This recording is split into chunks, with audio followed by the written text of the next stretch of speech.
Start అయిపోయింది. 2019లో యాత్ర 1 చూసాం.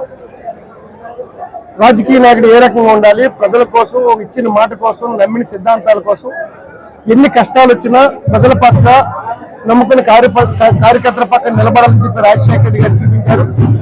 రాజశేఖర రెడ్డి గారు తన వ్యక్తిత్వాన్ని చూపించారు. శత్రువు కూడా సహాయం చేసే ఒక మంచి గుణంలో నాయకుడు రాజశేఖర రెడ్డి గారు. ఆయన క్యారెక్టర్ చూపించారు. ప్రజలు ఆదరించారు.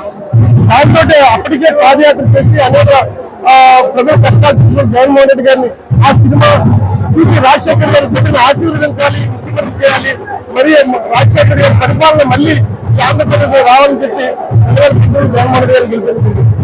యాత్ర 2లో కూడా జగన్మోహన్ రెడ్డి గారు ముఖ్యమంత్రి అయిన తర్వాత ముఖ్యమంత్రి అవ్వకుండా ఆయన పడిన కష్టాలు, చంద్రబాబు నాయుడు ఆ రోజు అధికారంలో ఉన్నటువంటి సోనియా గాంధీ ప్రజలకు కుట్రలు చేసి ఏ రకంగా జగన్మోహన్ రెడ్డి గారు ఇబ్బంది పెట్టారనేది ప్రపంచం అందరికీ తెలుసు. కానీ ఈ సినిమాలో చూపించబోతున్నా దాంతో ప్రజల ఆశీర్వాదంతో ముఖ్యమంత్రి అయినటువంటి జగన్మోహన్ రెడ్డి గారు తండ్రిలాగా ఇచ్చిన మాట కట్టుబడి ఇచ్చిన ప్రతి హామీని నిలబెట్టుకుని 198% హామీలు నిలబెట్టుకుని పేదవాడి ప్రభుత్వాన్ని స్థాపించి పేదలకు మేలు చేసి తండ్రి నుంచి బయటగా ఆయన పరిపాలన చేశారు. ఖచ్చితంగా అదే సినిమాలో ఉంటుందని భావిస్తున్నారు.